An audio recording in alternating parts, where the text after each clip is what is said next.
should have asked before. Nope. What are y'all beefing about? No, the music. I mean, and we're not. I don't really want to listen to music that I'm going to fall asleep to. Maybe you should just finish back. Go. Let No, no, no. I'll let her have this one because she's going to lose the workout. Oh! Big sausage. Nothing but sausage. Oh, bang it, bang it, bang it. Show them that move. Show them that move.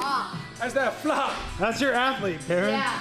That's that flop, Perrin. Can we at least crank it then? Workout 3 of the 2023 Winter is Coming Classic will be 5 rounds for a time of 15 chest-to-bar pull-ups, 12 deadlifts at 225 and 155 pounds, and 9 burpee box jump overs at 24 and 20 inches.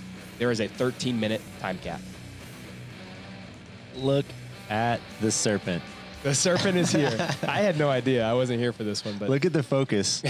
all right, so the workout starts with 15 chest-to-bar pull-ups. It's 5 rounds, so you're doing 75 total chest-to-bar pull-ups. Most people should not go unbroken, even if you know that you can, just so you can go faster in the other movements. Yeah, I mean, both of these athletes took a very different strategy to this. Faith is super confident in her chest-to-bar. She's very fast at them. Ashley intentionally broke the first round. A little bit behind here at the start. Faith's deadlifts look really good. Yeah.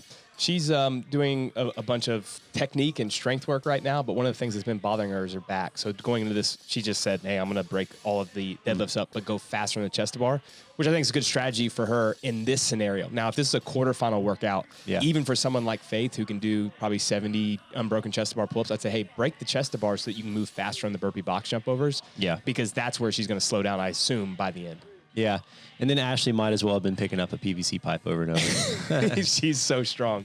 Yeah, so these are 2 semifinal athletes that are doing this workout.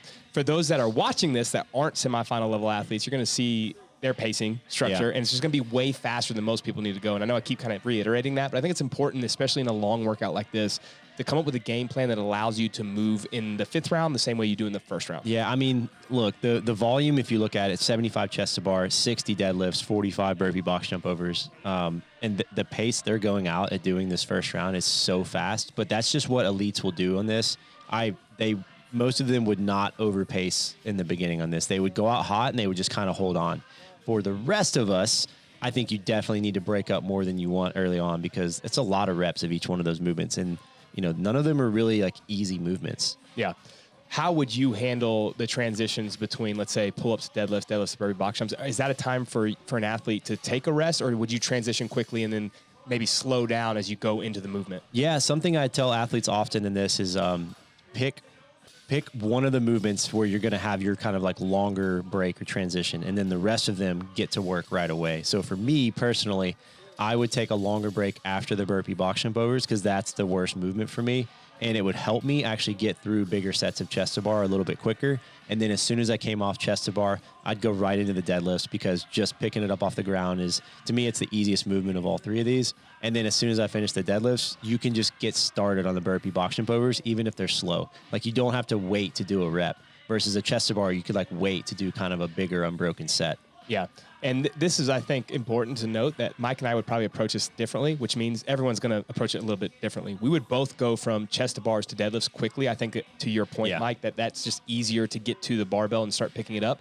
But I would actually prefer to take a slightly longer break before my burpee box jumps. Basically just turn, deep breath, and then try to go a little bit faster on my burpees because I know that's a good movement for me, whereas the other movements aren't as good as maybe you. Yeah, I mean, even at my fastest pace in a Metcon, my burpee box jump overs aren't quick. So, like, just getting started is going to be helpful for me. See, and I would take mine after the box jump.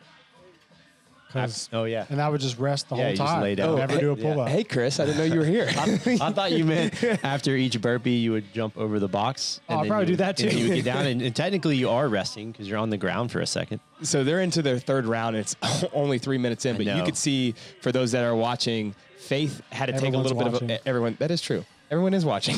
Yeah. I didn't think about that as I talk on this mic. Faith had to take a little bit longer break there in a transition, so you can tell she's already hurting a little bit. Again, they both went out hot, and that's what maybe an elite athlete is going to do. I would love to see someone pace this to where there's minimal drop-off from round 1 to 3 and then into 5. Yeah, I think a lot of them, too, you're going to try and make, like, they're probably going to have a fast first round, rounds 2, 3, 4 settle in, and then they're going to push on that last round. Because when you know you are finished on that last round, your deadlifts and your 9 burpee box jump overs are going to be really quick. So I'm expecting to see that here. But they're already going much faster than what I expected when we wrote this workout, which is cool to see. Yeah, totally. One thing to note for Masters 55 plus doing this workout, you're allowed to actually step up onto the box. So everyone else has to jump onto the box. Masters 55 plus, take advantage of that. Maybe you do your burpees a little bit faster, step on, but you have to get both feet onto the box and then over quickly. That eliminates some of the power demand that comes out in the burpee box jump, but just something to note. Yeah, I like this one. I mean, this is a classic triplet. You know, it's as CrossFit as it gets, and all the movements to me are just, they just can hurt, you know, when you're really pushing intensity. So, yeah, I think the strategy here is just going to come down to really picking the movement that you feel like you can kind of keep one fast pace with, and then the other two you have to just maintain. Yeah. One thing to note, now they're both on to their chest bar pull-ups, but you notice both of them kind of started to slow down in their burpee box jump overs on the way down. Yeah.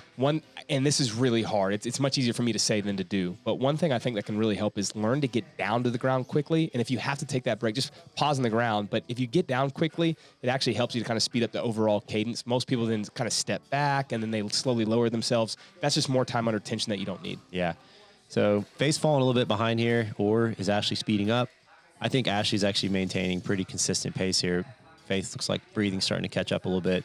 Deadlifts are definitely starting to add up. Yeah, there's definitely a slowdown from Faith's pace. It's just really in transitions. So the transition on round 1 was probably 2 seconds to the barbell. On that round, it was 8 to 10 seconds. But over 5 rounds, it's 40 seconds that you're losing to someone that's transitioning the same each time.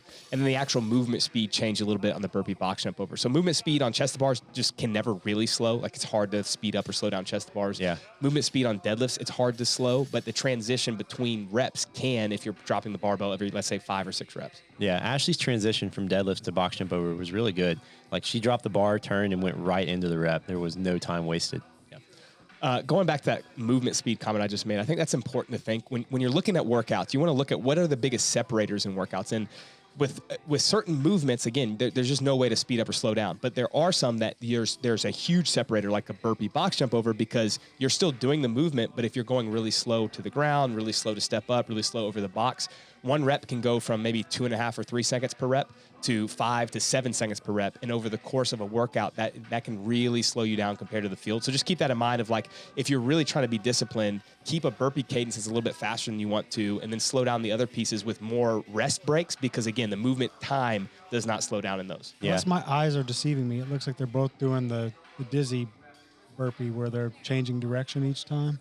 They're turning alternating directions. Yeah, they are. Most athletes I see actually do that now. And, like, I don't even have to think about that when I do my bar facing burpees anymore. Like, I alternate the direction I turn so I don't get dizzy. Is that because you're stepping up? No, I'm saying they're not doing that. Oh, they're not? Oh, okay. They're not looking the same way each I think time. maybe with 9 reps, they're able to just kind of get away with it. Or I wasn't paying attention in the early rounds, but maybe in the later rounds, they're just tired and they're just going with what feels comfortable. Yeah.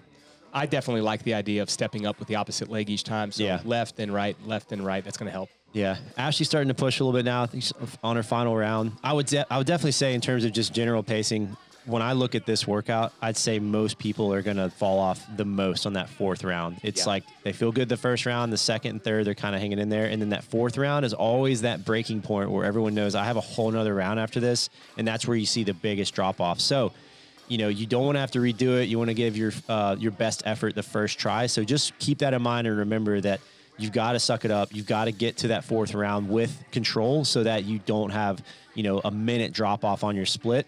And don't look at the workout as I'm going to pace 4 rounds so I can go really fast on the 5th. That's not good pacing. That's a good way to be safe and comfortable, but it's not going to give you a good score. Yeah. And then the last thing, on your last round, everyone's going to be in the same pain cave. So just push, right? Like, you can't push early in the chest to bars, but once you get to the deadlifts and then obviously your last 9 burpee box jump overs, really dig here. You could tell that they're blown up.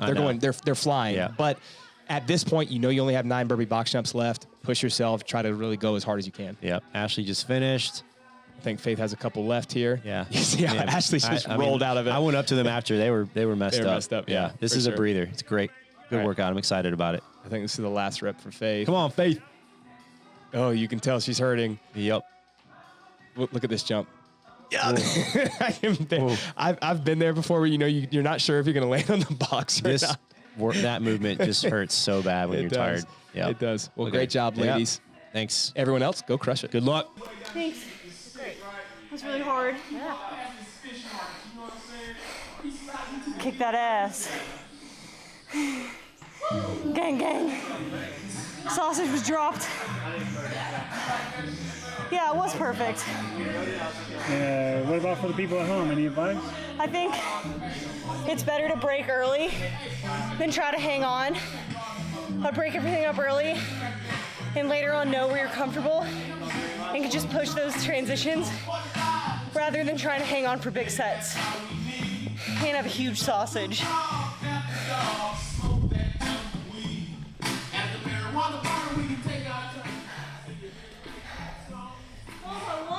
How was it? It was hard. My hamstrings blew up more than anything. Yeah. Yep. Any advice for the people at home? No, we both broke it up. So it's just like staying on pace on the burpees, I think. Where was it? When did it start to get like, oh shit? The third round of burpees. So like I held on to my sets for the deadlifts, but it slowed down the burpees. So. Did the Eminem help? Oh, for sure. Because I could feel it stressing Favorite her Eminem out. song? Without Me. Ooh, or Venom. Without Me. Oh, Yeah. the OG. Yeah. Without Me. That's Or okay. Venom from the soundtrack.